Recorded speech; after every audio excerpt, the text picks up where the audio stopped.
Porque no livro do qual esse filme é baseado... Gente, o que nos faz gostar de adaptações? Contar um pouquinho mais sobre quem a gente é, mas com perguntas inocentes, porém nem tanto. É muito importante que a gente fale sobre coisas que a gente realmente gosta. Você está ouvindo o Perdidos na Estante.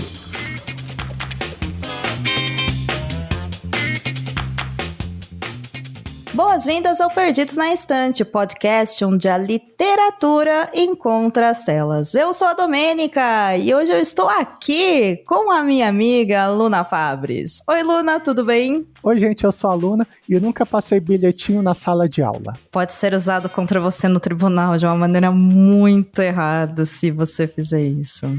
É isso.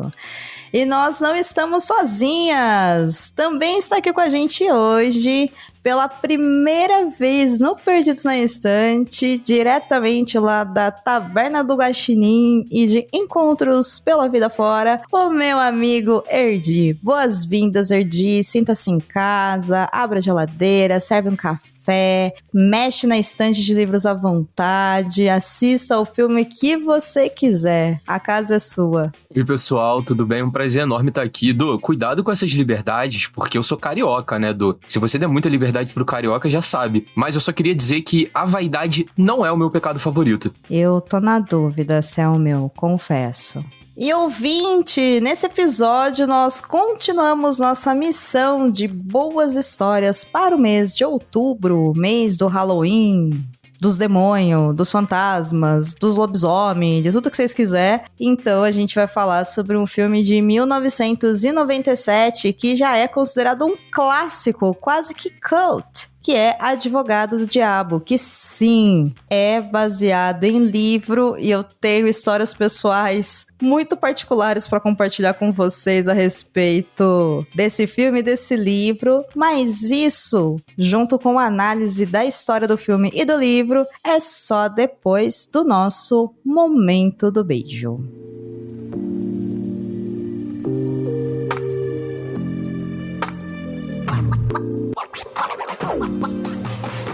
Luna, você que já é de casa, quem que você vai beijar hoje? Hoje eu vou dar um beijo na minha host favorita. Você mesma, amiga. Assim, que convidou pra falar desse filme, que assim, é um dos meus favoritos, mas pra frente eu digo o quão ele é especial pra mim. Mas assim, o meu beijo é pra você. Ai, que delícia! Sinta-se beijada de volta, amiga. E você, Erdi, quem que você beija hoje? Vou deixar um beijo carinhoso na bochecha molhado pro senhor Marcelo Guaxinim, afinal de contas, sem ele, acho que eu não estaria aqui, né, Dô? Então fica um beijinho pro Guaxa. Um outro beijo pro Guaxa. E eu vou mandar um beijo, que na verdade serão 3 beijos. Primeiro eu vou beijar o Frango, que era pra estar nesse episódio, mas por um problema de agenda ele não pôde estar com a gente. Vou mandar um outro beijo para o Rafa Arinelli, lá do Cinemação, que também era pra estar com a gente, mas por um motivo muito especial e particular da vida dele, ele não pôde estar, mas o Rafa, gente, vai aparecer aqui até o final do ano. Pelo menos, garanto a presença deles aqui pra vocês. E por fim, eu vou dar um beijo no Sr. Basso, porque quando eu terminei de ler o livro, eu sentei com ele e falei, terminei. E ele disse, e aí? E aí a gente conversou por 1h30 sobre a história do livro e do filme, e é sempre muito bom conversar com o Basso. Era pra ele estar aqui? Não sei. Ele poderia, mas a casa já tá cheia, então ele tá cuidando de outras coisas aqui no Perdidos. Então, beijo, Basso. E eu vou aproveitar pra te convidar, querido ouvinte,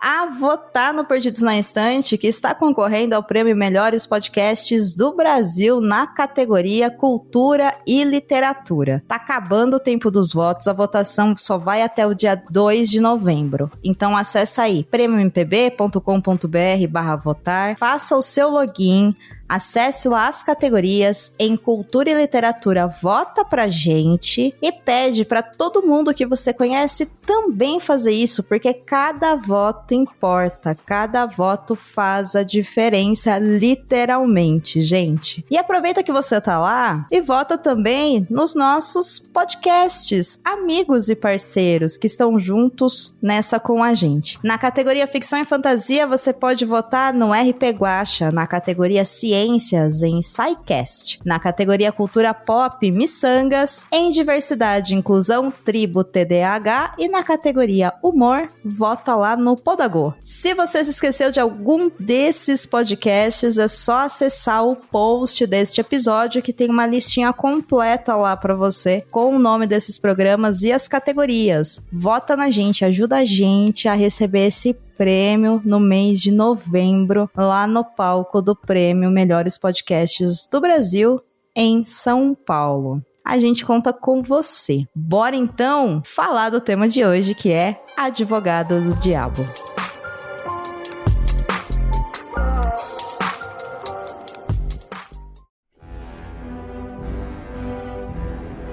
Bem, sobre o que é o filme Advogado do Diabo? No filme, nós conhecemos Kevin Lomax, que é um brilhante advogado que nunca perdeu um caso. Ele é um advogado muito jovem, mas ele está no auge da sua carreira, ele está em ascensão, melhor dizendo. Logo no início do filme, o Kevin está no tribunal defendendo um caso complicadíssimo. Seu cliente é um professor que está sendo acusado de pedofilia por uma estudante. Kevin consegue vencer o caso, mesmo sabendo que seu cliente é culpado. Em uma festa de comemoração, ele recebe um convite para trabalhar em um renomado, porém desconhecido por ele, escritório de advocacia como consultor lá em Nova York. Chegando lá, o mundo e a vida de Kevin e de sua esposa Mary Ann mudam completamente, pois eles podem e terão tudo o que eles querem. O custo, porém, é bem alto. Esse filme é um clássico e a primeira coisa que eu quero saber de vocês é como vocês conheceram o filme, gente? É uma história até um pouco engraçada, porque normalmente quando a gente vê aquelas correntes na internet, qual primeiro filme você viu? As pessoas...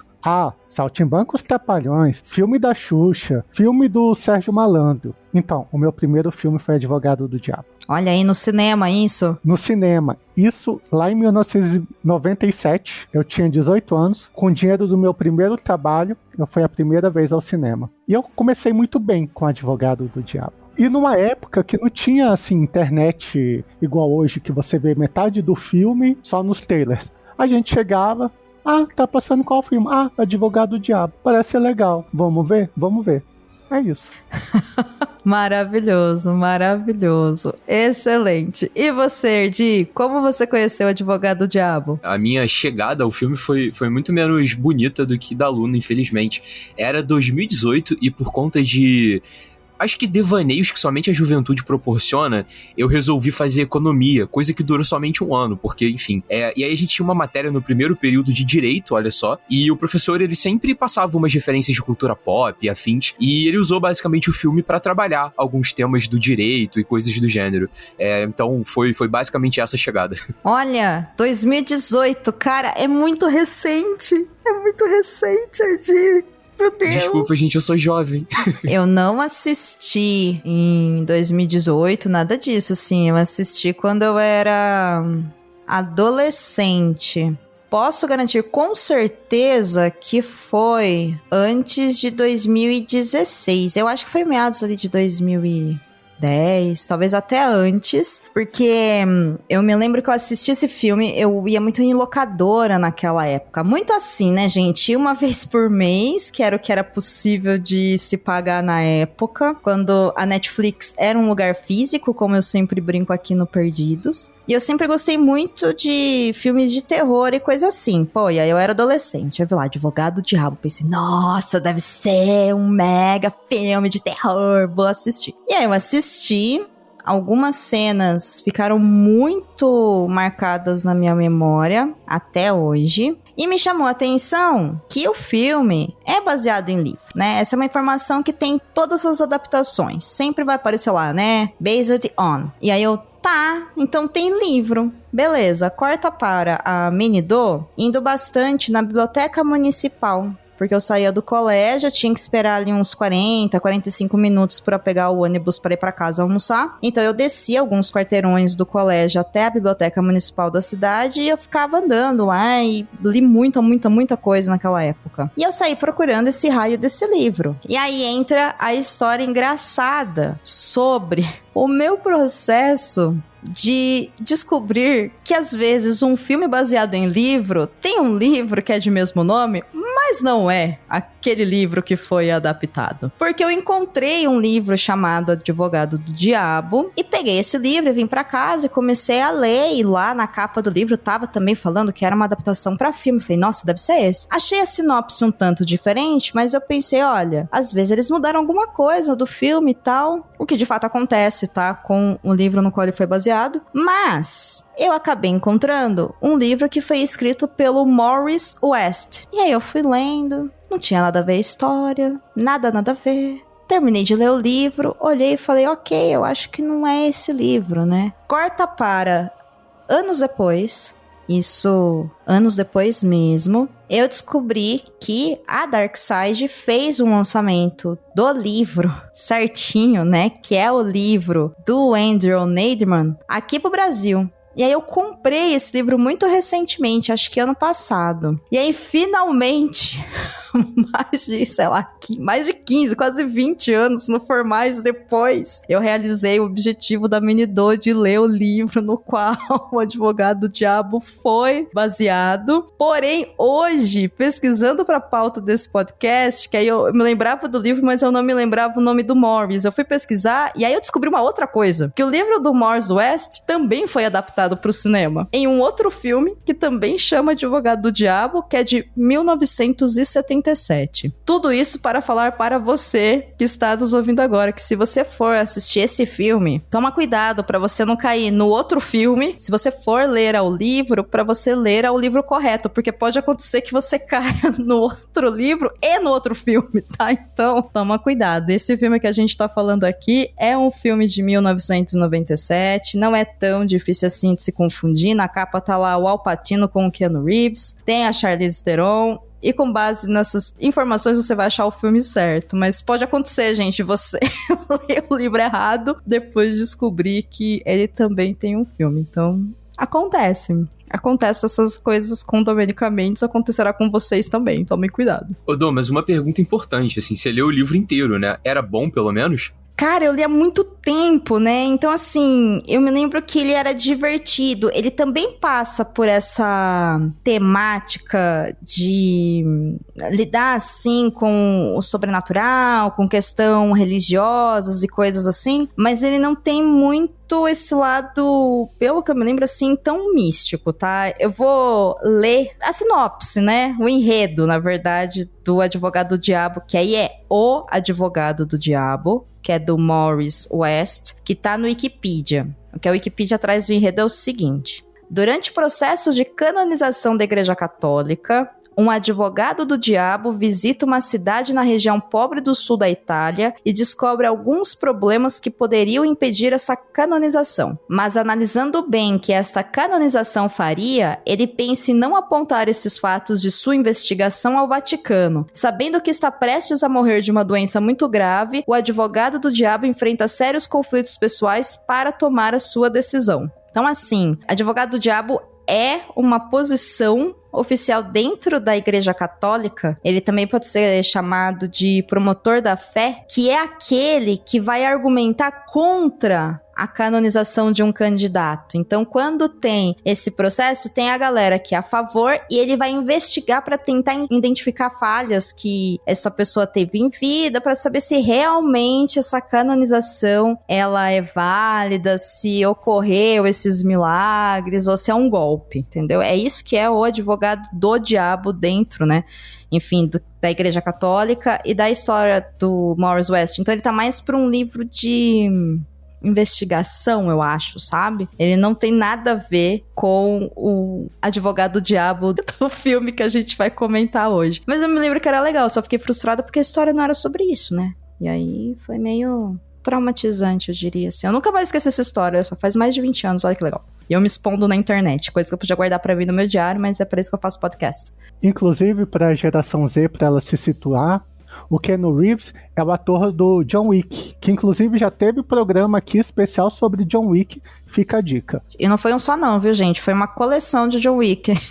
Foram feitos episódios individuais sobre todos os filmes de John Wick, mas pensando no mundo de adaptações de Keanu Reeves, tem uma outra pauta que ainda vai ser feita aqui pro Perdidos, que é o Constantine. Constantine também é com o Keanu Reeves e também é uma adaptação, mas aí é uma adaptação de quadrinhos, né? E também tem essa temática, né, de demônios e sobrenatural e coisa assim, numa outra pegada, mas aguardem que um dia o episódio sobre Constantine também estará aqui. A gente já contou qual que é o pecado favorito dele, ou ele contou que não era? Não, você falou que não é a vaidade, nerd. E qual é o seu pecado favorito e por quê? Então, pro querido ouvinte, a Do, ela já explanou que eu sou um ávido jogador de RPG, né?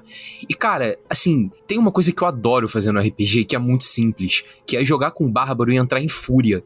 É divertidíssimo. Então, meu pecado favorito é a ira, com certeza. Eu diria que tem situações e pessoas que exigem que a gente tenha ira por elas. Então, é a ira, não tem outra opção. Olha só. E o seu, Luna, qual é o seu pecado favorito? Não podia ser outro que não a gula. Gente, tem coisa melhor que comer, seja uma pizza, um pão de queijo, um espaguetezinho, mesmo aquele Monster safado que a gente toma ali para recuperar as energias.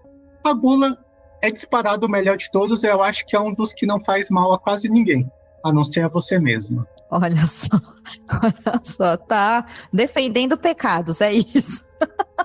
Ok. Olha, o meu pecado favorito, eu fiquei pensando muito nisso, mas eu diria que no dia de hoje é a preguiça, gente. Porque, putz, é tão bom ficar deitado, né? Nossa, eu também posso estar sendo influenciada pelo farofa, que assim, é uma encarnação da preguiça em forma canina, assim, aquele doguinho não levanta pra nada quando ele quer ficar deitadinho no cantinho dele, tirando o cochilo dele no sofá. Eu acho que eu dou uma boa flertada com a preguiça. E assim, né, a preguiça também, ele é um pecado que quando eu penso nele, ele é um pecado bem anti a exploração do trabalhador, né? Porque o que é a preguiça, afinal? Vamos lá. Vamos filosofar sobre o que é a preguiça. Pensa nisso, sabe? O que é a preguiça pra você? Às vezes não é preguiça, às vezes é cansaço. Às vezes é só capitalismo, sabe? Então eu acho que eu gosto bastante da preguiça. Mas o senhor John Milton gosta mesmo é da vaidade. E é com isso que ele vai brincar tanto no filme quanto no livro, porém de maneiras diferentes. Antes da gente falar sobre o filme e o livro com spoilers, ainda aqui numa apresentação sobre o que é essa história, eu quero saber de você, Luna, primeiro. Se você pudesse dizer uma coisa sobre o filme, ainda sem spoilers, para convencer quem está nos ouvindo agora de parar tudo e ligar a TV e dar o play no filme, o que você diria? Eu diria que o Al Pacino faz um overaction fantástico. Concordo. E você, Erdi? O que você diria para nossa audiência para convencê-los a assistir esse filme? Ou reassistir esse filme? Bom, pegando o mesmo espírito da Luna, o Keanu Reeves está um gato nesse filme. Isso me parece um bom motivo. Eu não tenho como discordar. E assim, gente, tem a Charlize Theron. Meu Deus do céu, ela tá maravilhosa. E complementando com Charlize Theron, também temos Connie Nielsen, que, meu Deus do céu, gente, ela tá ruiva, com um cabelo espetacular, mas, deixando de ser um pouquinho superficial, e falando só de aparências e atuação, eu acho que esse filme é uma história divertida pra gente assistir a um bom filme que traz algumas coisas de sobrenatural muito tranquilas, apesar do nome não flerta tanto com o terror em si. Acho que tem pouquíssimas cenas de terror e também não tem muitas cenas de violência, e eu acho que é uma boa pedida sim para se conhecer essa história para depois poder ler ao livro. Uma curiosidade aleatória sobre a personagem é que na Itália ela fala espanhol no início daquela sala, que ela fecha a porta, fecha a cortina,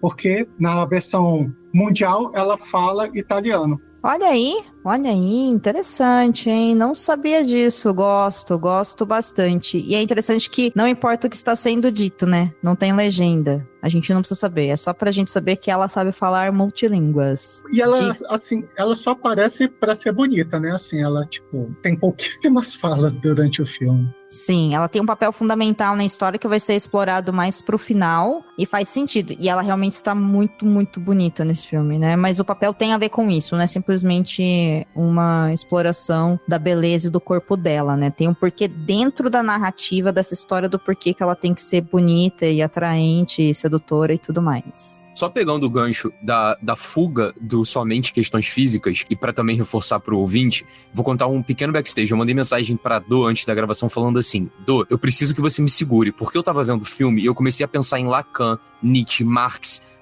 Walter Benjamin, Santo Agostinho, Kafka, Dostoiévski. Então, assim, é um filme que trata com leveza alguns assuntos muito, mas muito profundos. E eu acho que ele faz isso como poucos filmes fazem. Olha, eu quero confessar para você, para quem tá ouvindo a gente, pra Luna, que eu acho que você viu coisa até demais, tá? Assim, eu acho que você tá tirando leite de pedra, como diz o pessoal, mas dá pra gente explorar isso na parte de spoilers, porque aí eu acho que é isso, né? A gente tem que falar sobre os acontecimentos e questionar sobre isso. Mas antes da gente ir pra essa parte, eu quero aproveitar para comentar brevemente sobre o livro, mas a Luna está aqui ansiosa olhando para a minha cara, porque ela quer complementar a fala. Diga aí, Luna. Não, eu me senti até mal agora, assim, tipo, ele pensa em Lacan, pensa em vários personagens históricos, e eu só penso, foi uma crítica ao capitalismo e uma crítica aos advogados e grandes corporações de direito. Vou te dizer que você resumiu basicamente quase tudo que eu tinha pra falar de maneira muito mais elegante, sutil e inteligente. Então não se sinta mal. Eu estou me sentindo mal agora. Eu acho que é isso, e eu acho que vocês estão ignorando uma coisa que é muito importante nessa história, que é a parte da religião cristã. Claramente ali é um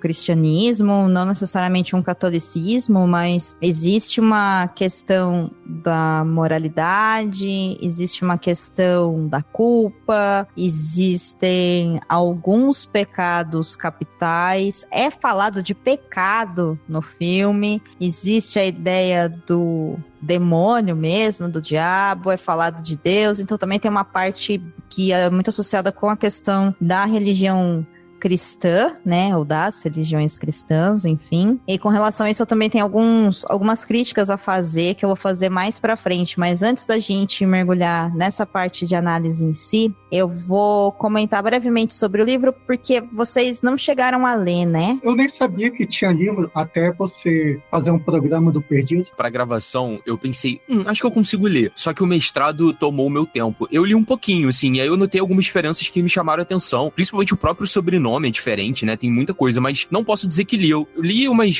50 páginas, talvez. Tem várias diferenças. Isso é uma coisa importante da gente já avisar pra audiência, que é uma adaptação. Eu acho que a essência não sei se está bem adaptada, eu acho que tá aí. Eu tô muito na dúvida disso, né? Porque muda bastante coisa da história do livro para o filme, embora a lógica seja a mesma, né? De quem são os personagens, o universo que se passa. Realmente tem o Kevin, tem o John Milton, tem essa questão desse desejo, né? Que o Kevin tem de se destacar no ramo dele, ser um mega advogado. Realmente, né, tem lá o diabo, tem todas as questões familiares que estão dentro da história. Quem assistiu sabe do que eu tô falando, quem não assistiu ou não leu não tem ideia, e é isso aí mesmo. Só que o livro, ele vai por caminhos diferentes e é uma história menor e muito mais, e se relaciona muito mais com essa parte moral, ética, de qual que é o seu limite, e também brinca muito com essa coisa do sobrenatural. Então, o livro, ele já começa com uma cena que não tem no filme, que é uma cena que vai envolver depois um pouquinho pra frente uma morte por suicídio, então é delicado. E aí nós temos, né, o Kevin, que também está nesse tribunal, também está num caso aí de agressão sexual, né, defendendo uma pessoa que cometeu esse crime, mas existem algumas diferenças muito básicas na história, que no filme é um professor, no livro é uma professora, e aí todo aquele espetáculo que ele faz de humilhar a menina e tudo mais também acontece no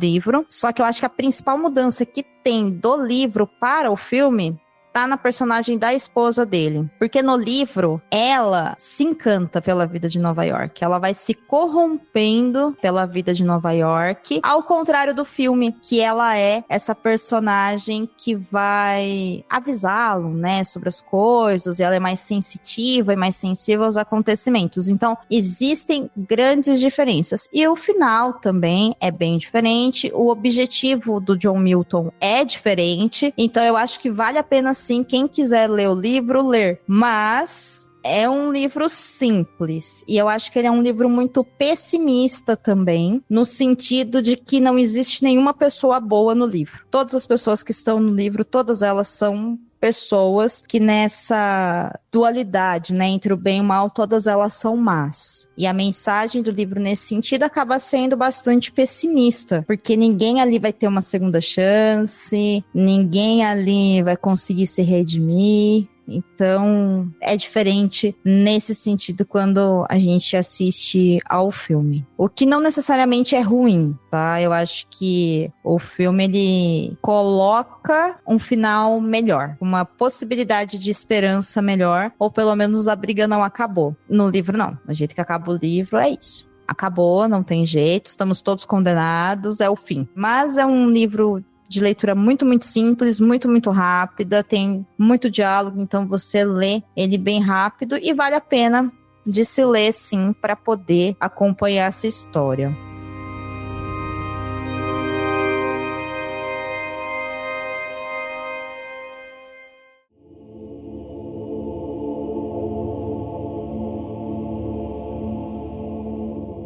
E agora, bora então para o nosso bloco com spoilers. E ouvintes, se você quiser continuar por aqui, vai ser um prazer tê-lo aqui. Fica o convite. Acompanhe a gente até o final, que eu tenho certeza que agora vem o recheio e a cobertura do bolo, né? Agora a gente fala mais livremente, acaba sendo mais divertido e mais profundo. E para começar esse bloco, eu quero saber de vocês qual é a parte mais marcante da história do filme. O que ficou para vocês daquela cena ou daquele acontecimento, que é o que motiva vocês a terem vontade de assistir ao filme ou de reassistir ao filme? Eu acho que tem duas cenas que, se eu puder roubar e falar dois momentos, que para mim são muito, muito marcantes, assim, do filme. A primeira é literalmente a primeira cena do filme, porque eu acho que ali a gente tem estabelecido de maneira muito clara qual que é o tema do filme, fundamentalmente. Então a gente tem um advogado que sabe, ele percebe ali fisicamente que ele tá defendendo uma pessoa culpada e ele escolhe continuar nesse caso. E eu acho que toda aquela sequência de cena inicial, que chega até a perversidão dele estar questionando uma vítima, que ele sabe que é vítima e que sofreu o que ela alega sofrer, se apegando aos pequenos detalhes de possíveis contradições para não permitir que a acusação dela vença, e eu acho que isso estabelece muito bem boa parte da discussão do filme. E a segunda cena, que pra mim é, assim, maravilhosa, e essa eu vou ser clichê, peço desculpas, mas, cara, o que é o discurso do Milton, né, do personagem do Al Pacino, sobre Deus perto do clímax do filme? Acho que eu não preciso falar muito agora, porque a gente vai chegar lá, mas aquela fala ali, ela é, assim, daquelas que você assiste o filme com um bloquinho de notas anotando e falando, meu Deus do céu, que coisa maravilhosa, quem escreveu esse roteiro? A ironia, né? O cara macetando Deus e, meu Deus do céu, quem escreveu isso? Ok, tá certo.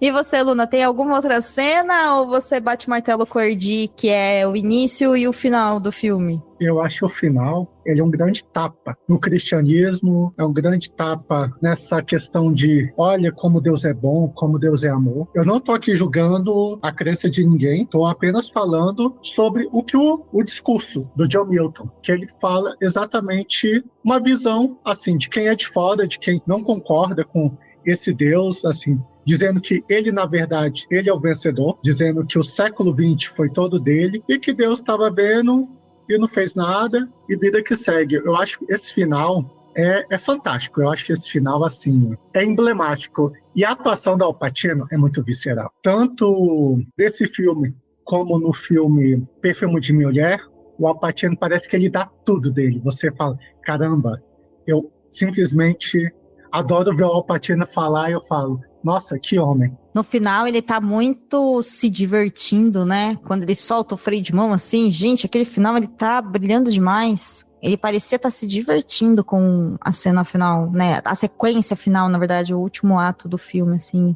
E tem uma coisa que eu acho que vale muito a pena destacar pro ouvinte, que assim, a gente tá falando de um filme baseado num livro. Só que nesse caso, a gente tá falando de um filme baseado em 2 livros. Porque sim, ele é diretamente baseado no Advogado do Diabo, mas ele é baseado num livro de um cara, olha só, chamado John Milton. Não é à toa o nome do personagem. E esse cara, o John Milton, escreveu no século XVII um clássico, que é O Paraíso Perdido. E eu só queria falar muito rapidamente sobre isso, porque eu acho, assim, das coisas mais geniais que esse filme faz. O livro Paraíso Perdido, ele basicamente é uma epopeia sobre a queda de Lúcifer, né? Que é, enfim, todo mundo sabe, é considerado o anjo mais belo e que, tomado por orgulho, se rebela contra Deus e é condenado a reinar sobre o inferno. Inclusive, nessa mesma cena que a Luna destacou, o próprio Milton do filme, ele cita diretamente uma frase do Milton, autor, quando ele fala que é melhor reinar no inferno do que servir no céu. E eu acho muito curioso, porque assim, o filme foi um pouco do que eu falei antes, né? Ele consegue pegar esses temas e fazer algumas relações de uma maneira muito sutil, e em nenhum momento ele deixa tão claro, assim, o que ele tá fazendo. E aí eu preciso enfatizar, assim, a cena que a Luna destacou. Cara, o diálogo do Milton com o Kevin ali no final, tudo que tá, toda aquela troca de seduções assim, maravilhosa, é incrível. Você não chegou nessa parte do livro, mas lá pro final, quando o Kevin começa a entender o que tá acontecendo, onde que ele tá, quem é o Milton, ele mesmo fala, nossa, o nome dele é John Milton, ele cita o Paraíso Perdido e ele fala, isso é mais uma piada dele com a gente, né? A escolha do diabo ter se nomeado por John Milton. Então isso está no livro também. E sabe o que é engraçado, esse cara, o John Milton histórico, como ele escreve um livro meio que, assim, ele tá muito falando sobre liberdade, aquela coisa da Inglaterra no iluminismo, né? E aí, o John Milton histórico passou a ser chamado por alguns críticos de advogado do diabo, olha só. Então é uma ironia histórica muito engraçada. Ironia histórica? Ou será que o autor do livro deu uma estudadinha e gostava muito, né? E criou algo em cima? Agora, eu não sei a raiva que o autor do livro, que o Andrew tinha como advogados, cara. Porque assim, eu não sei vocês, mas eu acho que a história, tá? E nisso o filme adapta muito bem. Eu acho que sim, ele traz críticas, né? A questão do ato, do desejo de vaidade, de vitória a qualquer custo, e aí até pode se falar, pô, né? O Kevin, ele sabe que os clientes dele são culpados, e mesmo assim ele continua porque ele tá escolhendo esse posto de destaque na sociedade, né? A vaidade é o problema dele. Só que quando eu paro para pensar no que o livro traz, e aí eu quero uma opinião de vocês que só viram o filme, eu acho que é muito complicado porque a gente não vê ali nenhum caso onde o advogado de defesa está realmente defendendo alguém que era inocente. E aí, o que essa história está me contando? Pô, advogados de defesa são moralmente questionáveis porque eles defendem pessoas más, assassinos, estupradores, ladrões. E, cara, assim, o trabalho do advogado de defesa é promover a defesa porque é um direito humano. E eu querer tirar o direito de defesa de alguém, mesmo que essa pessoa seja criminosa, é um ato contra o direito humano dessa pessoa. E eu acho que o livro, principalmente, o filme acho que não fica tão focado nisso, mas como o livro, ele é todo do Kevin e essa luta dele, e ele trabalhando, né, em casos assim, me parece uma mensagem muito estranha, sabe? Assim, é muito perigoso ir por esse caminho, sabe? Entender que o advogado que tá defendendo um criminoso, ele então é moralmente ou eticamente errado. Eu não sei se vocês sentiram isso no filme. No livro tem alguns elementos mágicos que acontecem que dá pra colocar essa moralidade questionável nesse sobrenatural. Mas no filme não existe isso. Vocês acham que o filme passa essa mensagem de que advogados de defesa, eles são moralmente questionáveis? Ou corrompidos? Ou servem ao diabo, alguma coisa assim? Então, eu acho que também vem muito do final dos anos 90, que naquela época, assim, tinha muitos filmes sobre como o direito era malvado.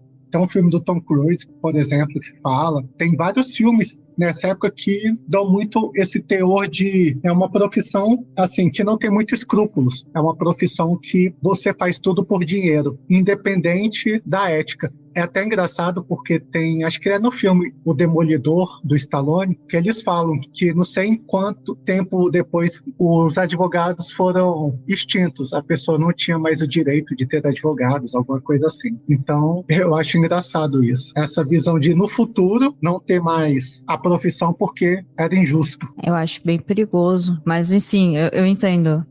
O livro também ele é de 1990, então bate com essa data aí que você tá colocando. E você disse, você acha que o filme vai por essa linha quase anti-direito humano? Eu acho que, em alguma medida, me parece que a associação talvez seja pegar uma coisa básica do funcionamento da sociedade moderna, né, que é o procedimento legal, etc. E que nem a Luna resumiu perfeitamente aquilo que eu falei citando os autores, né, de uma crítica ao capitalismo. Eu acho que, em alguma medida, ele foca nisso. Mas eu concordo, eu acho que tem talvez brincando aqui, né, com o uso da palavra, tem uma demonização do direito, num sentido muito, muito extenso. E aí eu concordo com você que, em alguma medida, é um problema, porque a gente, obviamente, está gravando isso em 2025 no Brasil e não precisa dizer, ou talvez precise, porque é aquele tipo de coisa que sempre tem que ser dita, do como hoje a gente vive numa sociedade que naturaliza o julgamento de pessoas que, por vezes, podem ser culpadas, mas que ainda assim, evidentemente, têm o seu direito à defesa. Mas eu acho que o que o filme tenta fazer, e eu acho que tem uma fala, inclusive, do Milton, eu não vou lembrar o momento exato agora,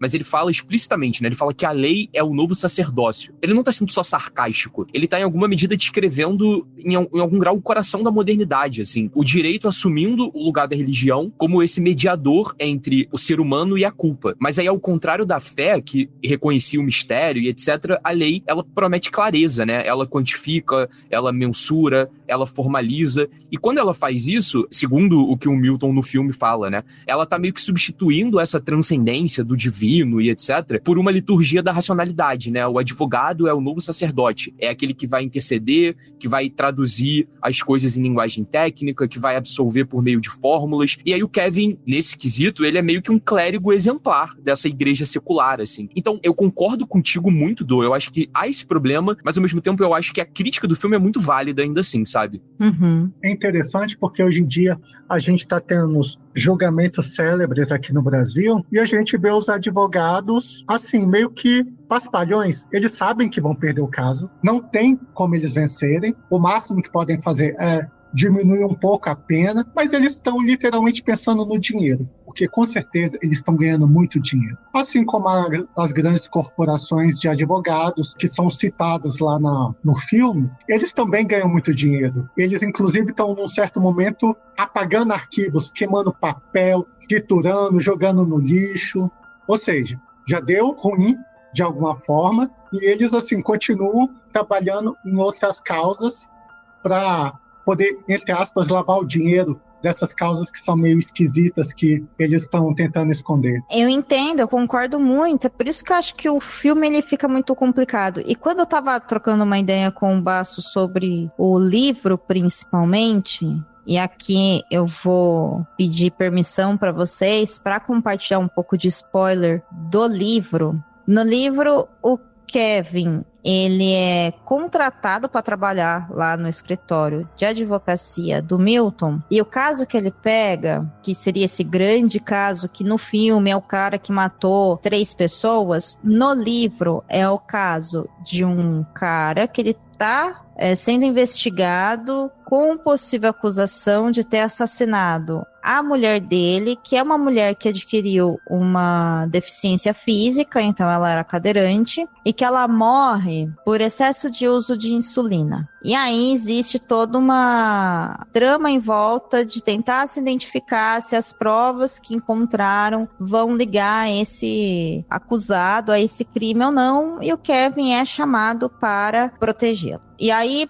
bem, tem uma pessoa que é a enfermeira, né, que cuida dessa mulher, e aí é feita ali uma manobra jurídica para tentar inocentar o cara, muito parecido com o que é no filme, né, que no filme ele fala, olha, eu não gosto né, desse cara, porque vocês veem que ele é arrogante, vocês veem que ele já cometeu vários atos de infração de trânsito, enfim, eu não gosto. Então ele se humaniza perante o júri para tentar criar ali uma mensagem de quem que é ele, para que as pessoas confiem nele para absolver o cliente dele, né? Essa estratégia que ele usa. No livro é parecido. Só que no livro, essa enfermeira, ela é chamada para depor e ela muda o depoimento dela a partir do momento que o Kevin recebe um bilhete enviado pelo Milton para fazer algumas perguntas para ela que ele já sabia que a resposta que ela ia dar não seria favorável para o caso. E ela muda as respostas e ali ele começa a perceber que tem alguma coisa muito estranha, que o Milton tem um poder muito maior do que ele deveria ter, porque de alguma forma ele conseguiu convencê-la, né, a falar exatamente o que era necessário ser falado para que a promotoria desistisse do caso, ou enfim, ele conseguisse levar a vez. E eu tô falando tudo isso por quê? Porque, como eu disse pra vocês ali atrás, o livro, ele traz esses elementos de que esses associados do John Milton, eles nunca perdem, por quê? Porque existe algo de sobrenatural, né? Que é a própria presença do John Milton e como ele age, como os associados agem. No filme, não tem isso. A gente sabe que o Kevin tá defendendo pessoas ruins. No começo, a gente sabe que o cara realmente, ele é um abusador de crianças. Depois, quando ele defende outro cara, a gente sabe também que ele inocentou o outro cara, porque vem um amigo do Ed, que é o cara que foi morto do escritório, quando tenta trazer à tona as coisas do John Milton e essa queima de arquivo e tudo mais. E ali ele fala, olha, aquele cara que você inocentou assim, assim, assim, ele foi pego com o corpo de uma criança de 10 anos no porta-mala. E ali a gente tem essa resposta de que, cara, o Kevin estava defendendo pessoas que eram criminosas. É uma coisa muito complicada. Só que eu acho que a mensagem em si, que é uma provocação que eu acho que ela vem muito de encontro com o ano de 2025, como vocês disseram, é que é o seguinte, pela Constituição, tanto brasileira quanto estadunidense, e eu vou me abster aqui porque eu não conheço a Constituição de outros países, mas considerando a nossa e considerando a estadunidense, que é de onde a história se passa, né, tanto o livro quanto o filme, qualquer pessoa, mesmo que tenha cometido um crime e esteja em situação de julgamento na posição de acusação, tem direito a uma defesa. Ponto. É esse que é a questão. Porque quando o filme e o livro me coloca que esses advogados defendem criminosos independente se o crime foi cometido ou não, entra num aspecto ali de uma ética que pode passar por uma religião de, mas até onde vai a sua ética e a sua fé e até onde vai o seu limite? Por outro lado, se ele é um bom trabalhador, porque sim, advogado é trabalhador, ele defender e ele pegar esses casos, e aqui eu vou pegar, né, o caso que a Luna citou da CPI, por exemplo, sim, o gabinete do crime, eles têm direito à defesa. Por mais que o crime tenha sido cometido, eles têm direito à defesa. E alguém tem que fazer essa defesa. E se é um trabalho, essa pessoa tem que ser bem paga por ele. Entende como é um espaço ali muito complicado e que cai muito numa moral quando a gente é contra a pessoa que está sendo acusada? E é claro, né, que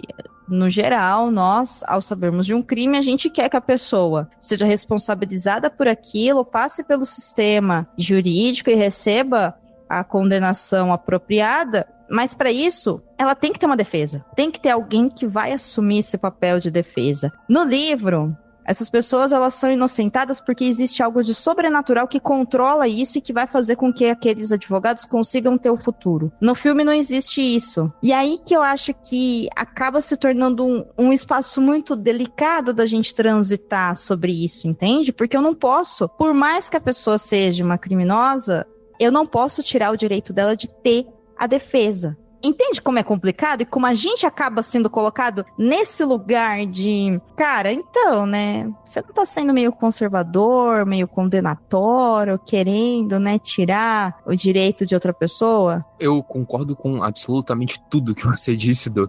Eu acho que esse incômodo, talvez, ele passe um pouco por essa questão do filme mexer, o livro, pelo que você tá dizendo também, mexer com algumas questões muito essenciais, muito, assim, básicas do funcionamento, porque, por um lado, a gente tem também que assumir que o fato de algo estar positivado juridicamente não necessariamente é uma garantia de moral. Isso, evidentemente, a história brasileira, né? A gente pode usar os argumentos mais simples, como a escravidão, para isso, mas muitos outros, questões femininas, inclusive. A gente tem nos Estados Unidos uma série de coisas que estão se tornando legalmente tipificadas e que são tremendamente absurdas, como todas as movimentações referentes a pessoas trans e por aí vai. Mas ainda assim, é evidente que há uma necessidade de cumprimento de certos preceitos. E longe de mim querer questionar um dos preceitos básicos, como o da presunção de inocência. O que me parece que o filme faz, e isso eu acho bem interessante, é que, para mim, talvez o direito, e em particular a firma, né, aquela firma de advocacia, é um pouco do que a Luna disse lá atrás. Ela é uma metáfora, assim, perfeita para o capitalismo financeiro. Então a gente está falando de uma estrutura meritocrática, onde a performance vai substituir a virtude, a ética é uma coisa descartável, e nesse sentido é como se quase toda vitória no tribunal fosse uma oferenda, não a Deus, e talvez nem sequer ao diabo amplamente, mas a essa engrenagem de funcionamento. Não à toa, o Milton muitas vezes ele fala sobre, ele incentiva a ganância, ele incentiva a vaidade das pessoas, mas me parece um pouco aquela coisa de pegar uma coisa bem básica da nossa sociedade moderna, que é o direito, nesse caso, e tornar dele meio que um espelho, né? O espelho aparece várias vezes no filme, mas é quase que botar um espelho no direito, ou uma lupa, se você preferir, e mostrar como que funciona a nossa sociedade a partir dele. E isso eu acho bem legal, mas concordo com você que talvez podia ter um pouquinho mais de cautela. Acho que o que você fala do livro, de mostrar outros casos, né, de outras formas, talvez seja uma maneira mais sóbria, talvez, de lidar com isso. O livro, ele é muito pessimista. E aí ele tem uma diferença também com relação ao filme, que acontece a mesma coisa. Ele vai pra Nova York com a esposa, ele é colocado lá naquele apartamento maravilhoso, né, onde na cobertura mora o Milton, e no livro não tem aquele número gigantesco de advogados associados. É ele mais 3. Ele que tá chegando agora e 3 que já existem. Então todos eles moram nesse prédio, de graça, porque o Milton oferece isso pra eles, então eles vão ter moradia, não precisa ter custo com nada, né? Nada, não precisa pagar luz, não precisa pagar telefone, não precisa pagar gás, não precisa pagar nada. Então eles estão meio que vivendo no mundo perfeito, onde tudo que eles sonhavam estava acontecendo, com essa possibilidade deles se destacar. E nesse sentido, é complicado porque tem uma esposa, porque todos os associados são casados. Tem uma personagem que tenta alertar o Kevin de que tem algo errado. E essa personagem, ela passa por várias coisas também que envolvem o sobrenatural e que vão impedi-la de realmente triunfar perante o mal que está acontecendo. É por isso que eu falo que o livro ele é muito simples, mas ele é muito pessimista, sabe? A única personagem que poderia, de alguma forma, tirar eles dali, ela não vai conseguir. É meio complicado, né? Nesse sentido. Inclusive, eu sei que a Luna fez uma pesquisa sobre alguns aspectos da decoração do filme e tudo mais. Ela tem algumas curiosidades para contar pra gente, né, Luna? Curiosidade totalmente aleatória. As filmagens foram feitas no apartamento do Donald Trump, na Trump Tower, lá em Nova York. Inclusive, o Trump é citado no filme, que ele foi convidado, mas ele não estava lá. Ou seja, numa época que ninguém imaginava que um dia ele seria o dono dos Estados Unidos, entre muitas aspas. Tem um outro aspecto que o filme fala bastante e que eu queria discutir com vocês, que é a questão da maternidade. O que vocês têm a me dizer sobre isso? Porque no filme nós temos a mãe do Kevin, né, que é uma pessoa muito religiosa. Na primeira vez que eu assisti, eu achei que ela chegava até a ser uma beata. Hoje, reassistindo, eu acho que já não é tanto assim, ela só é uma mulher de fé. Eu acho que ela não chega a ser uma beata exatamente, mas nós temos essa mãe e nós temos também a questão da Mary Ann com o desejo de engravidar e a impossibilidade, né, de gerar uma criança a partir de um sonho que ela tem, que é a cena que eu memorizei na vida. Desde a primeira vez que eu assisti, era aquele bebê sentado naquele quarto segurando as trompas dela. E eu gostaria de saber o que vocês têm a dizer sobre essa questão de como a maternidade é traçada nesse filme, principalmente quando a gente pensa que toda a história é baseada no quê? No conceito de família. Então, nós temos essa questão da maternidade, nós temos o John Milton, que ele é pai de vários filhos, sendo que 2 desses filhos deveriam ter um filho para ele ter uma família. Ai, coitado, gente, ele se sente tão sozinho. O diabo tá solo, precisa de netos. É uma situação muito complicada, assim, porque... Aliás, é uma personagem que eu acho muito fraca. Eu não sei se no livro ela é mais bem explorada, mas eu acho que no filme ela é tão en passant, ela aparece algumas 2 ou 3 vezes. Ela literalmente dá de cara com o Milton e, tipo, não tem um susto, tipo, ah, tá, pô, falou, valeu aí. Ela, obviamente, percebeu quem era ele, mas, assim, ela fez todo um blasé ali, tipo, desconversou. Eu até cheguei em alguns momentos, nesses momentos de brisa, a pensar, não, ele usou um outro rosto, ele usou um outro corpo, mas mais pra frente no filme ela fala, ah, fulano era seu pai, eu lembro dele. Parece que fica tão solto isso, eu acho muito estranho. Eu não sei se no livro é melhor explicado, mas parece que não conecta, parece que falta alguma coisa ali dentro dessa situação. No livro não existe isso, só tá no filme. Obviamente que o Kevin é um filho do John Milton, mas esse encontro, né, com a mãe dele, junto com ele e tudo mais, não tem. O que o filme também coloca muito é a frase que o Milton fala pro Kevin, que ela também repete, ele consegue juntar os fatos, né? Mas eu também tenho essa sensação de que fica muito solto e que talvez ele teria usado um outro rosto, um outro corpo pra gerar ele, assim. E eu acho a mãe do Kevin... não sei muito bem o que eles querem colocar ali, sabe? Ser mais um reforço dessa questão da religião, sabe? Porque ela é uma mulher de fé e ela teve um filho com o demônio, e aí no final, quando acontece a última cena mesmo, né? O Al Pacino se torna o Kevin, e aí o Kevin vira um anjo, e você fala, o que tá acontecendo? Nada disso faz sentido. Eu não sei, né, se tem alguma brisa, mas eu também acho ela uma personagem muito, muito jogada, muito desconexa. Eu acho que talvez seja mais pra mostrar pra gente de que o Kevin tá completamente desconectado com a ideia de família, tanto com relação à esposa como com relação à família de sangue dele, né, que é a mãe, que é a única pessoa que ele tem. Ele fala, né, sempre fui só eu e a minha mãe. Ao mesmo tempo também que a gente não vê os dois juntos pra saber se eles se importavam um com o outro, né, então... eu concordo que ela é muito jogada na história. Perdi, o que você acha sobre essa questão? Você falou da questão da maternidade e, cara, eu acho que foi uma das coisas que eu mais me peguei pensando no filme, porque realmente, como vocês enfatizaram, assim, tem muitas cenas que enfatizam, eu acho que não só a maternidade, mas talvez a fertilidade em si. Tem uma cena antes do Kevin ir pra Nova York, depois que ele encontra a mãe e tal, ele vê a Mary no carro, e aí a Mary pergunta, falando de filho e etc, ele fala que quer ter depois, que agora não. Tem a cena em que o Kevin ele volta pra casa depois de ter brigado muitas vezes com a Mary, e ele fala, vamos ter um filho agora. E é um tema recorrente. E eu achei isso muito fascinante, assim, eu fiquei brisando também no porquê que o filme enfatiza tanto isso, para além da coisa talvez mais óbvia de que o Kevin é filho do Milton. Mas eu fiquei pensando, e me parece que a fertilidade no filme, e a maternidade, portanto, ela não é só biológica, assim, ela é meio que uma metáfora da criação, a criação no sentido divino, né? A capacidade de projetar o futuro.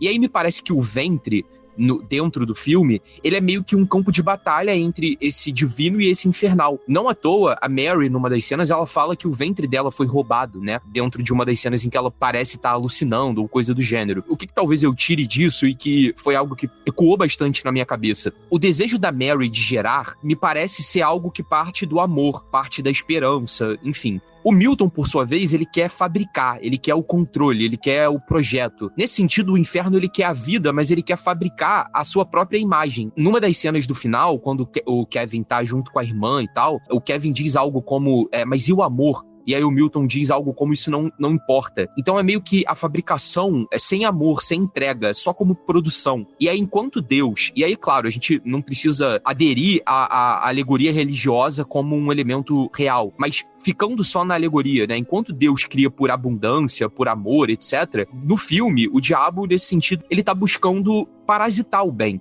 E isso é algo curioso, porque o Agostinho, né, o Santo Agostinho, ele fala justamente que o mal é incapaz de criar. O mal precisa parasitar o bem. Então o Milton, ele quer o impossível, ele quer ser o criador sem graça, ele quer fecundar o mundo sem amor. Então é quase como se ele estivesse querendo substituir esse gesto divino por uma coisa técnica, né? O ventre da Mary ali não é corpo, É meio que esse território a ser explorado. Eu acho que é muito curioso porque, no fundo, pra mim, no filme, a maternidade ou a fertilidade é meio que um espelho de Deus. E é por isso que o Milton deseja, né, isso. Não por amor à vida, mas por inveja da criação. E eu acho que isso é fascinante, assim, e gera uma certa hipocrisia no personagem do Milton, porque ele fala que ele supera Deus e etc, enfim, mas no fundo ele tá desejando o que ele não pode ter, que é criar. Ele só pode deturpar. Isso, pra mim, assim, vou usar essa palavra batida, mas eu acho que isso talvez seja realmente genial. Eu acho que isso remonta a uma, né, das versões de criação do diabo, ou da queda de Lúcifer, que é Lúcifer ter inveja de quem é Deus e querer ser Deus.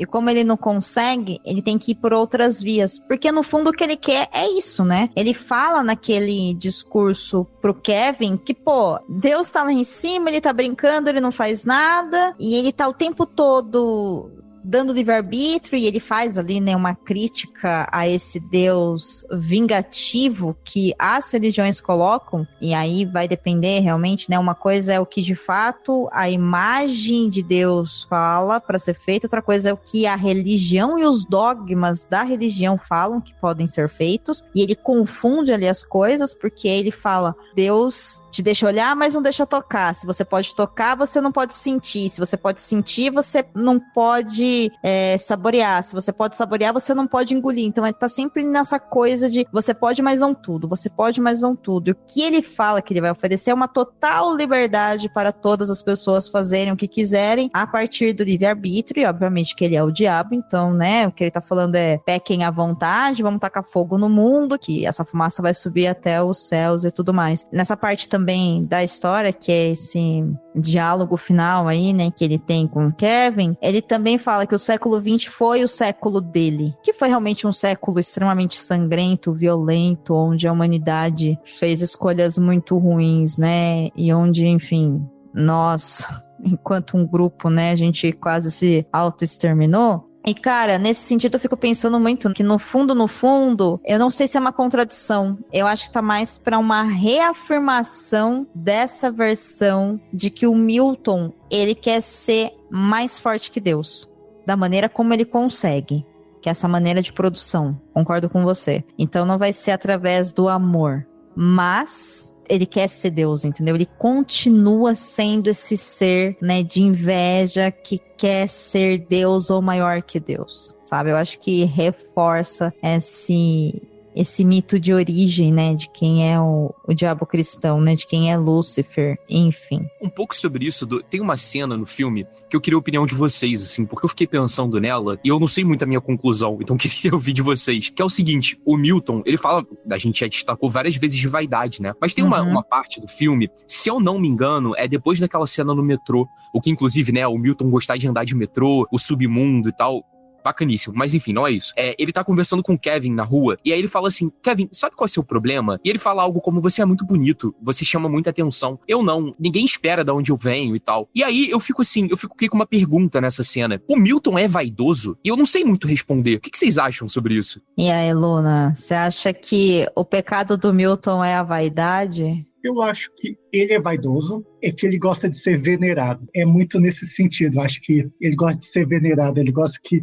puxem o saco dele, gosta de ser o centro das atenções. Não na questão da vaidade, da beleza. Ah, você é muito bonitinho, mas assim, você é sem sal. E eu acho que é muito nessa questão dele falar, olha, todos querem ser eu, todos querem o meu poder, todos querem ter o que eu tenho. Eu sou chamado para as melhores festas, eu sou chamado para os melhores restaurantes, eu vou na luta do Roy Jones Jr. de graça, eu vou encontrar o Don King e ele me dá um abraço. Eu acho que é muito nesse sentido, de ele é vaidoso e ele tem essa soberba, ele tem essa questão de ser venerado. Eu acho que passa muito sobre essa questão.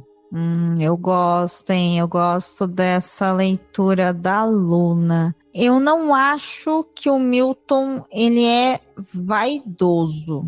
Eu acho que ele é invejoso.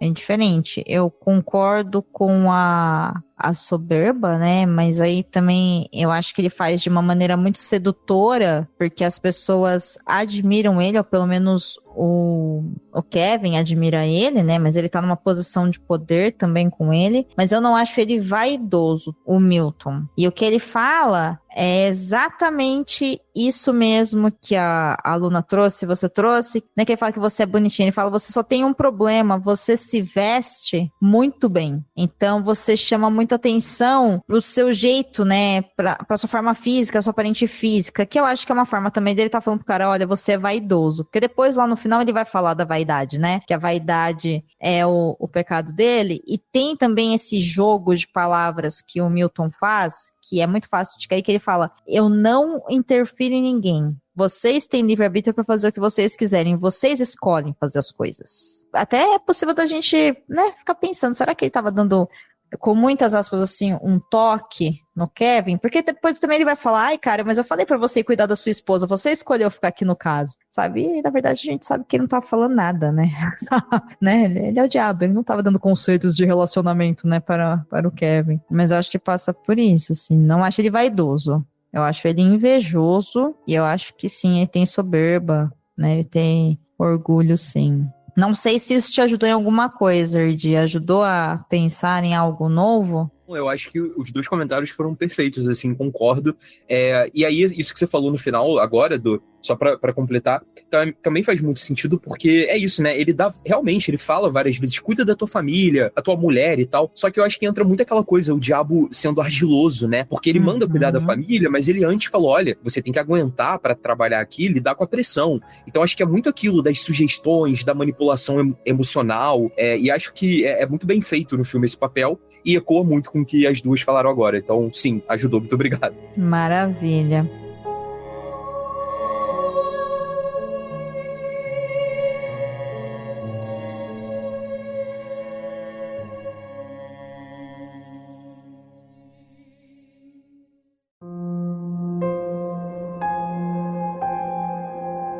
Gente, falar desse filme é bom demais, mas ele também tem os seus defeitos. E eu gostaria de saber se vocês acham que esse filme envelheceu bem ou mal. Eu acho que envelheceu bem. Eu revi hoje, assim, tem exatamente 3 horas que eu terminei de ver esse filme e eu consigo concatená-lo com a nossa realidade atual. Ainda mais nessa questão de corporativismo, de grandes corporações, a lei sou eu faço as minhas leis independente do país que eu esteja. Eu acho assim que é um filme que ele ainda tem seu propósito, é um filme bem feito, as atuações são boas, principalmente a Charlize Theron e o Al Pacino, eles estão soberbos. Eu acho que o Keanu Reeves é sem sal. Parece que falta alguma coisa nele, sabe? Ele não tem a potência que às vezes a gente precisava do personagem, de sentir a arrogância ir crescendo nele com o tempo, a sentir aquela coisa dele ir crescendo e o orgulho ir aumentando. Eu acho que falta nisso, mas assim, a gente entende que o Keanu Reeves é um ator limitado, então assim, acaba relevando, mas assim, é um filme bom. Eu acho que é um dos melhores filmes, assim, da década de 90. Ele não foi um grande sucesso mundial, ele só fez 150 e poucos milhões de dólares, mas no Brasil ele foi muito bem. Então, assim, eu acho que é um filme que vale a pena ser visto, e quem for ver agora, assim, entenda que é um filme de 97. Vai ter algumas limitações, tudo, questões de efeitos especiais, mas eu creio que assim, é um filme de bom para ótimo. É pelo menos a visão que eu tenho sobre ele. Arrasou, arrasou. E você, Erdi, envelheceu bem ou envelheceu mal? Não você, o filme. Eu ainda tenho que envelhecer pra poder saber se foi bem ou mal. Mas, cara, eu vou dizer que o filme envelheceu muito bem. A Luna tava falando agora e me veio uma coisa na cabeça que talvez não faça jus ao Al Pacino, tadinho, e ao ótimo personagem dele. Mas eu fiquei pensando aqui, cara, a gente tá em tempos onde crianças dão, eu tô fazendo aspas aqui, aulas em podcasts ou videocasts falando de sucesso. A gente tá num tempo onde as pessoas mercantilizam a própria vida nas redes sociais, onde a vaidade é algo onipresente na nossa forma de sociedade. As pessoas tomam decisões com base em aspectos relativos à vaidade, no sentido em que ela se torna quase que uma marca pessoal e, por vezes, literalmente uma marca, né? A gente tá falando de uma certa blogueira que há pouco tempo atrás participou de uma CPI, que parece estar namorando um jogador de futebol famoso, onde boa parte da vida dela, em grande medida, parte da vaidade. E eu acho que o filme consegue antecipar muito bem tudo isso. E aí a frase que eu fiquei pensando é que o Al Pacino, o personagem dele, é quase que um coach, em alguma medida, né? Ou um influenciador. E pensar o diabo dessa forma me parece bem interessante para pensar os tempos atuais. Para sair um pouco desse lado e falar um pouco mais geral, eu acho que o filme consegue muito bem representar uma coisa que já era verdade nos anos 90, mas que só se expande, porque o capitalismo enquanto máquina, ele precisa se expandir, ele precisa abocanhar cada vez mais. Não só o mercado, mas a nossa vida, a nossa forma de viver e até de enxergar a vida. A gente condiciona aquilo que a gente faz, o como a gente pensa, o como a gente acorda com base no capitalismo. E eu acho que o filme ele consegue antecipar esse momento em que a gente vive de uma fé religiosa. Eu ia falar quase religiosa, mas é religiosa mesmo no capitalismo, na ascensão das corporações, nessa figura do gênio ambicioso. Tem gente quase sendo eleita prefeita de uma das cidades mais importantes do Brasil com base nessa ideia. E eu acho que ao invés disso, isso não data o filme, porque isso é atual, e quase que torna ele um pouco profético, assim, nessa era de performatividade digital, de um culto à produtividade, uma sedução do sucesso a qualquer custo, enfim. Então, me parece que envelheceu melhor do que muita coisa, inclusive. Gosto muito da colocação de vocês dois, concordo com tudo que vocês disseram, porém, vou trazer aqui uma crítica a uma parte do filme em específico que eu acho que envelheceu mal. Isso não está no livro, tá? Isso foi uma escolha totalmente de direção e de roteiro do filme, que é o caso que o Kevin pega na Milton Associates, né, o primeiro, que é o do rapaz da questão da saúde, né, que é um homem negro, que é de uma religião claramente matriz africana, que ele faz ali, né, o sacrifício, enfim, eu não sei qual que é o termo que é usado, né, a oferenda, enfim, de animais que ele abate ali para os ritos religiosos dele, e esse homem, né, tá sendo ali processado pelo Estado e tudo mais, e aí o Kevin vai lá e vai ajudar. Existe toda uma aura ali de misticismo, de que esse cara, ele conhece o demônio muito bem, porque ele chama o John Milton por outro nome que não é John, né? E esse nome nunca mais é repetido.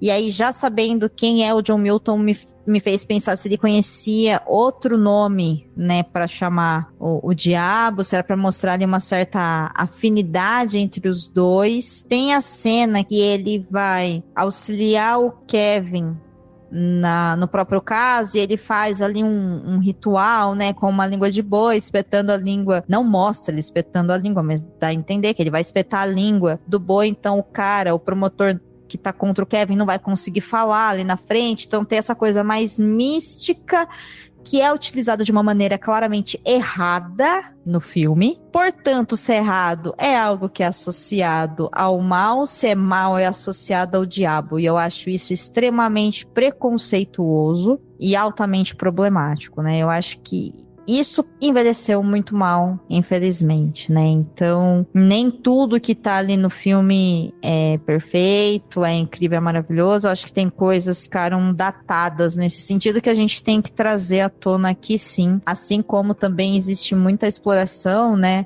de corpos de mulheres nuas, não que necessariamente isso seja um problema, mas que também fica meio aleatório, que não faz sentido nenhum, né? Tipo, sei lá, a Marianne vê lá os demônios presos dentro do corpo das amigas dela lá da vizinha, enquanto elas estão se trocando pra quê, sabe? É só pra gente ver peitos e bundas, né?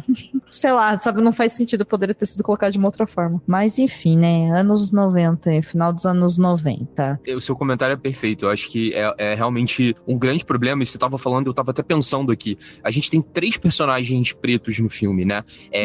Basicamente esse que você citou. Uma outra que é nitidamente tratada como um demônio, inclusive acho que a primeira vez que a gente vê de fato um demônio no filme, que é a esposa dos advogados, que também é um homem negro e que também tá associado. Então, só pra concordar integralmente, assim, com a representação racial do filme, que de fato é bem problemática. É bem problemática. No livro, o rapaz, que é o esposo, né, dessa mulher negra, do qual a Marianne vê, né, o diabo nela, é uma ótima sacada que você trouxe, boa lembrança. Ele é um personagem que ele não é casado, ele faz mesmo esse papel de levar o Kevin de um lado pro outro, né, ele é um motorista. Caronte é o nome de uma figura mitológica que leva essas almas pro inferno, sabe? E ele é um homem negro também no livro. Cara, é isso, né?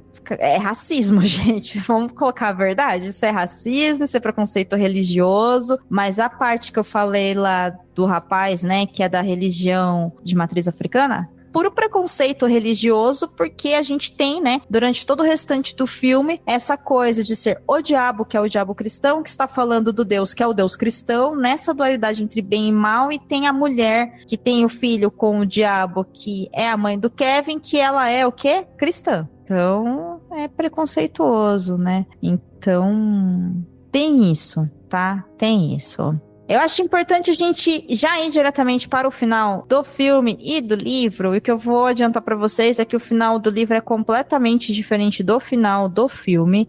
Eu não vou entrar em detalhes para não estragar a experiência de quem quer ler o livro, mas é bem diferente mesmo. Inclusive, o comportamento dos personagens é diferente. O que eu posso adiantar é que a esposa do Kevin, no livro, ela ocupa um outro lugar. Como eu disse pra vocês, esse papel dessa mulher que é mais sensitiva e ela acaba tendo comportamentos que levam a entender que ela é uma mulher louca, né? Que é um outro estereótipo também. É um comportamento que acontece com uma outra personagem, que é uma esposa desses amigos associados do escritório, tá? O que acontece com a esposa do Kevin no livro é uma coisa completamente diferente. O próprio final do Kevin é completamente diferente e o final do Milton também é completamente diferente. Vou deixar isso no ar para incentivá-los a lerem o livro, mas eu quero saber o que vocês têm a dizer a respeito do final do filme. Eu acho que eles deixaram aquela esperança no final do filme. Eu acho que é muito dessa questão de, olha, o mal perdeu. Assim, no final das contas, ele renegou o mal e, tipo, foi quase como se fosse um sonho, um vislumbre do futuro que não vai acontecer. Mas, assim, fica uma coisa meio aberta. Acaba assim, olha, ele reencontra novamente a mulher dele, ele se redime lá no tribunal, mas fica aquela coisa assim, será que teria alguma outra artimanha do Sete Pele para tentar capturar ele, quando ele é aquele repórter lá, e depois no final ele se transforma, a vaidade é meu pecado favorito. Se fosse hoje em dia, certeza teria um segundo filme. Certeza absoluta. Mas naquela época, assim, tipo, não teve, inclusive, igual eu falei, não foi um sucesso de bilheteria, pouco se pagou, então talvez por isso não tenha tido, mas hoje teria com certeza. Eu achei que, tipo, ficou um final agridoce. Eu teria ido pro lado do mal completamente, tipo, já que tô aqui mesmo, é o que tem pra hoje, vamos lá. Tá no inferno, abraço capeta, mais ou menos isso. Mas assim, acho que é um final xoxo, de verdade. Tá, você acha que o Kevin teve uma segunda chance e que o diabo vai continuar tentando ele? É isso?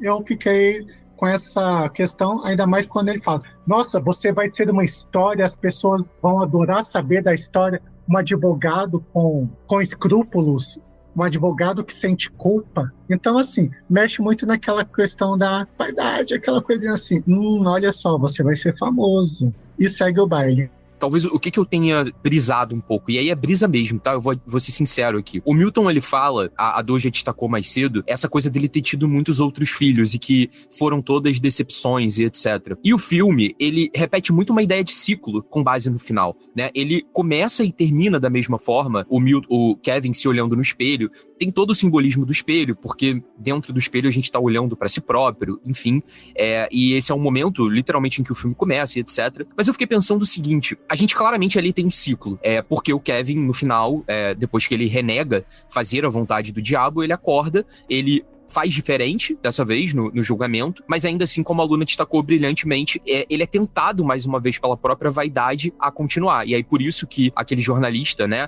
ele tenta, o Kevin, ele aceita, ele fala, no dia seguinte a gente marca uma conversa, então. E aí, o jornalista olha pra câmera, o rosto dele se transfigura do Al Pacino, do Milton, portanto, e ele repete a frase, a vaidade, meu pecado favorito. Mas o que eu fiquei pensando nesse sentido?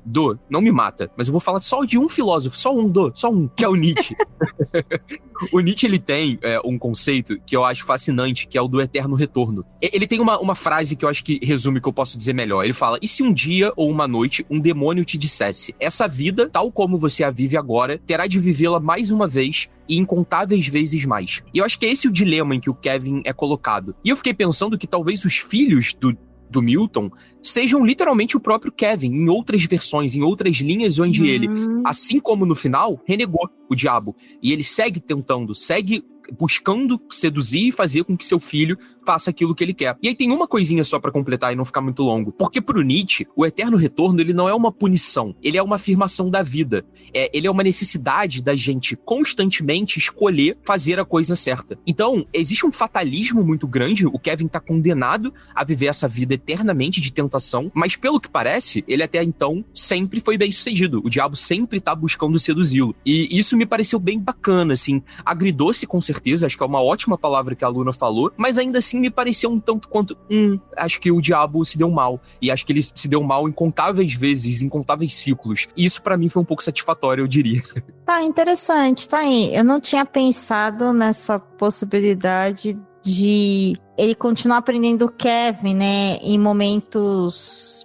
Se bem que isso é uma brisa nossa mesmo, porque se o Kevin ficasse indo pra frente, né, e voltando e tendo essas crises de consciência e meio que tendo contato, sobrevivendo ou não, ele se lembraria, né, com toda certeza. Embora sobrenatural, pode ser que ele não se lembre depois também, né, tem isso. Mas enfim, o filme não coloca isso pra gente, mas eu gosto dessa leitura que você trouxe. A minha brisa com relação ao final do filme é o seguinte, é o motivo pelo qual o Kevin decide não engravidar a minha irmã e voltar. É o amor que ele sente pela Mary Ann, que há poucos momentos atrás morre por suicídio após tá quase tendo alta e de novo, né, dá de cara ali com a imagem de uma demônia, né? É isso que acontece, o Kevin tá desestruturado, ele vai lá, tem todo aquele discurso, ele se recusa a gerar o anticristo, né? Como o próprio Milton fala pra ele, você pode chamar do que você quiser, enfim, né?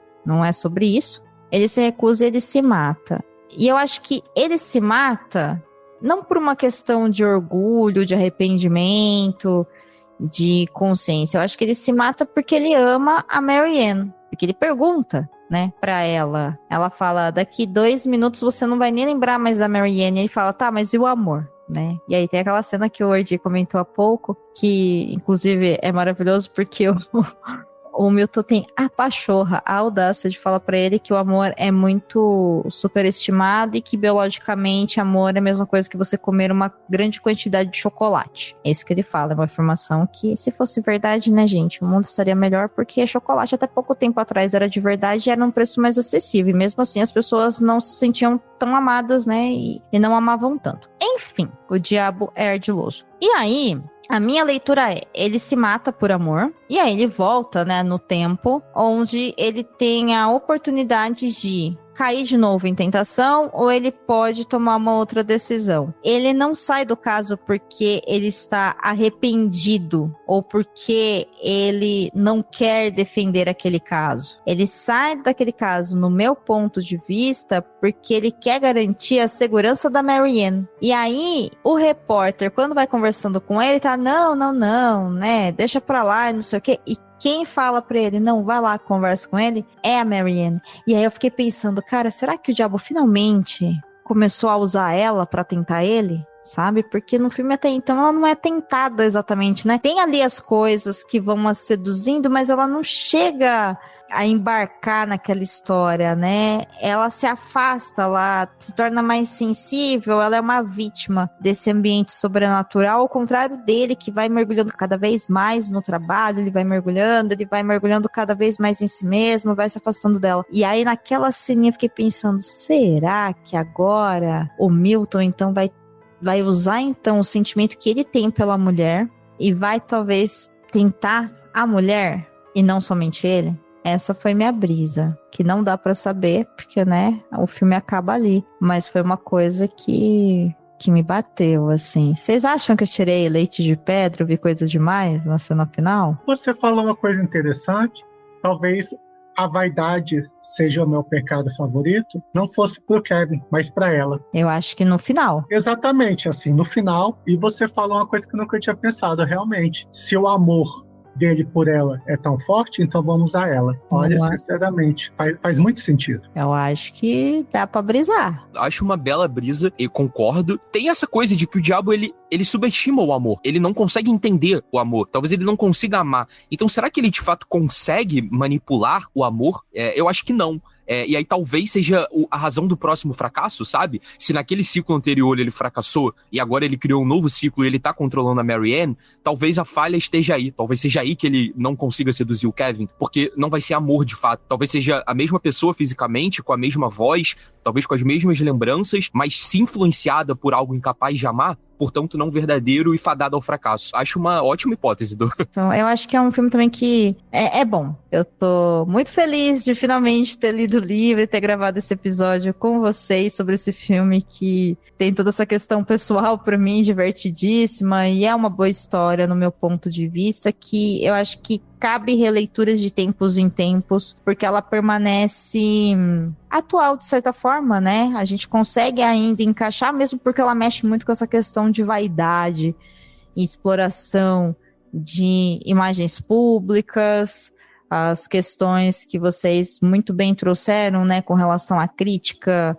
ao capitalismo e a grandes empresas e qual é o limite pessoal de cada um, e também nos coloca numa possibilidade de questionar as nossas ações, as nossas decisões, a nossa humanidade através da arte. Para mim, isso funciona muito bem. O que torna uma obra boa é quando ela me conecta num espaço seguro, com diversas possibilidades de eu imaginar mundos e possibilidades de ações, sem poder ferir nada, sem poder ferir ninguém, sem poder mudar nada. E compensa, sabe? Compensa assistir e reassistir. Eu gosto muito disso.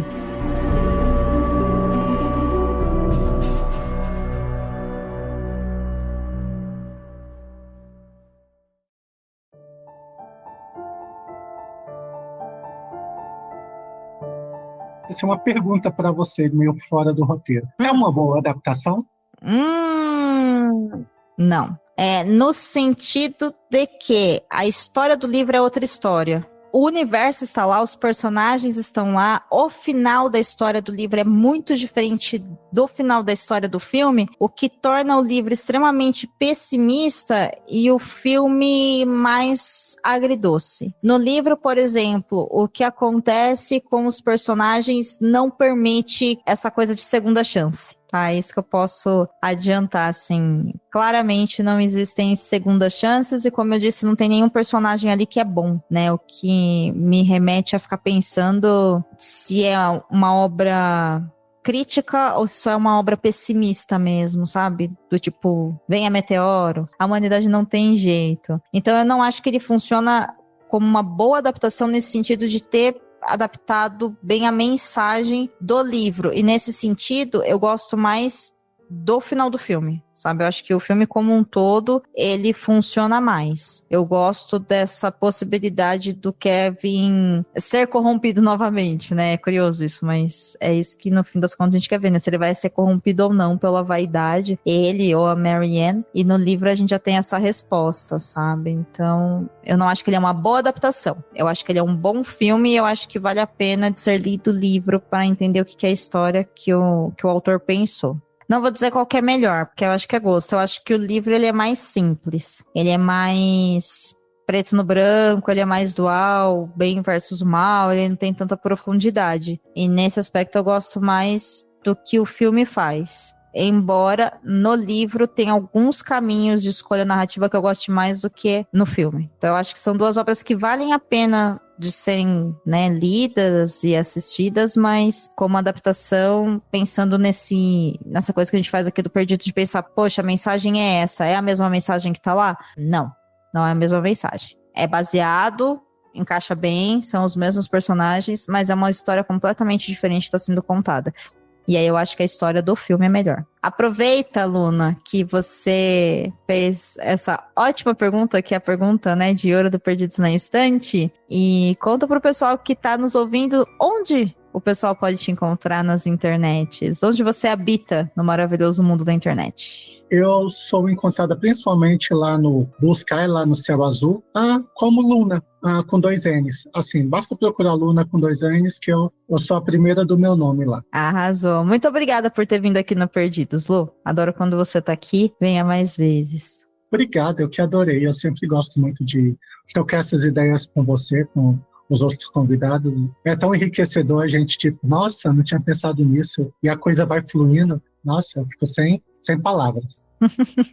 Volte mais vezes. Erdi, essa foi a sua primeira participação aqui no Perdidos. Muito obrigada por ter vindo, ter compartilhado tanto com a gente, apesar de você ficar todo, eu não quero falar de filosofia, não. Você foi pensado a dedo nesse episódio justamente por causa disso. Você sabe que eu gosto de trocar essas ideias, gosto de aprender, gosto de brisar, gosto de pensar. Então, obrigada por trazer o seu conhecimento para cá. Sinta-se à vontade para voltar sempre que você quiser. Aproveite esse tempinho, faça as suas considerações finais e fala pro pessoal onde eles te encontram no maravilhoso mundo da internet. Se é que você é encontrável? Você é encontrável, Erdi?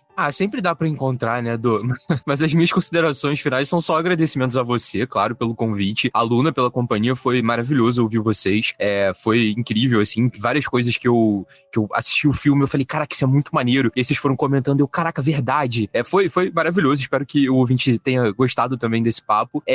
Vocês me encontram nos melhores e piores lugares, nas redes sociais, @erdilf. E vocês me encontram no SciCast, vez ou outra eu tô por lá gravando. A gente tá em outubro, vai sair um especial de Halloween já, falando de Drácula, a figura histórica, né, do Vlad o Empalador, mas também no RP Guacha, no Naus do Arquivo, enfim, por aí. E vou aproveitar, Dô, pra deixar uma recomendação de RP Guacha. O episódio 196, O Sorriso do Dr. Ezequiel, ele é recente e, cara, pra mim, pode ser viagem minha, mas ele tem muito a ver com esse filme, por razões que a gente falou no episódio, mas eu não vou falar para não dar spoiler do episódio do RP Guacha.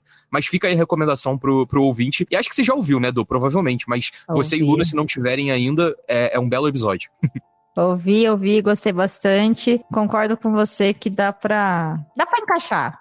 Dá pra encaixar. Você já ouviu, Luna, o RP Guacha? Não, eu ainda não tive a oportunidade de ouvir esse episódio, mas eu queria deixar 2 recomendações. Claro. São 2 filmes. A Firma, com Tom Cruise, que ele é de 1992, que também fala muito dessa questão da advocacia malvada, e também um dos melhores filmes, um dos filmes mais tristes que eu vi na vida, que chama Filadélfia, sobre a questão da AIDS, sobre como o preconceito, sobre essa questão corporativista das indústrias de direito, dessas empresas mega grandes, de como fulano antes é tratado de uma forma e depois ele é tratado de uma forma totalmente absurda. Então, assim, ficam essas minhas 2 recomendações, que são filmes maravilhosos, cada um no seu estilo. São filmes já considerados antigos, né? Mas não existe filme antigo.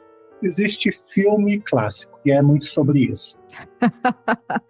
É verdade, Filadélfia é um filmaço mesmo, mas, nossa, você tem que assistir no dia bom, gente, porque ele é pesadíssimo, pesadíssimo. Ótimas dicas, pessoal. Tendo dito isso, eu vou aproveitar também e vou deixar aqui uma recomendação. E, Frango, é isso, sinto muito. Eu sei que você vetou o RP Guacha, e se você estivesse aqui, você poderia falar isso, mas você não está, então vai ter RP Guacha aqui sendo indicado sim, mas é por uma boa causa. Eu participei, gente, do episódio de especial do Halloween do RP Guacha, que se chama As Borrachas de Olivia. E deixa eu explicar pra vocês, assim.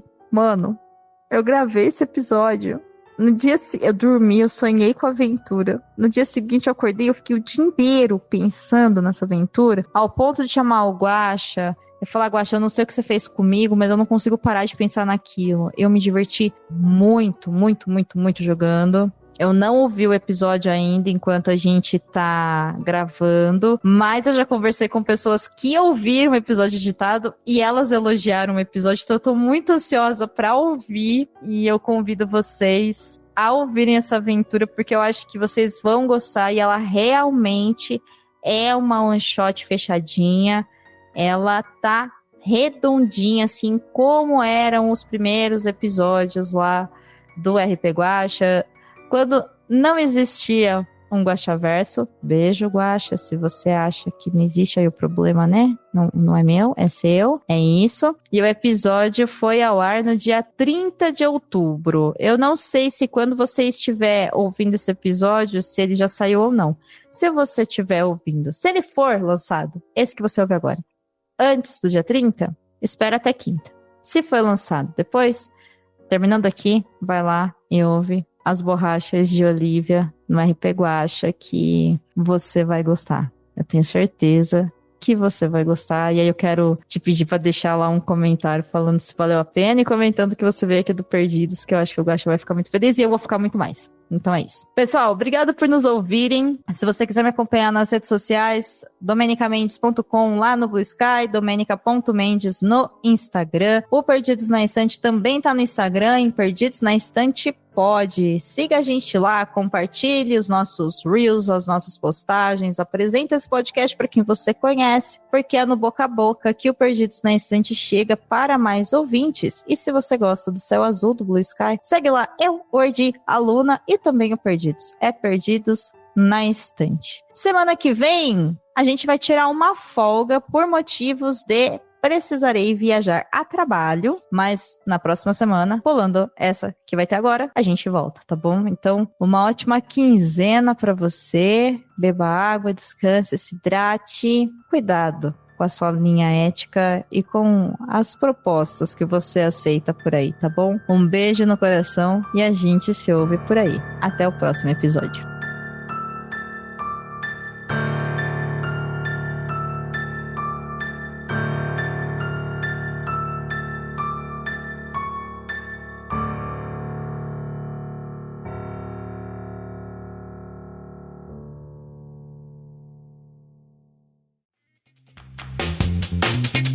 Você acaba de ouvir o podcast Perdidos na Estante. A apresentação foi de Domênica Mendes, Luna Fabres e Erdi. A pauta e produção são de Domênica Mendes. O assistente foi narrado pelo Leonardo Tremesquim, que também assina a edição desse episódio. A narradora da vinheta é a Jo Bonner. A montagem da vinheta é da Isso Aí Design.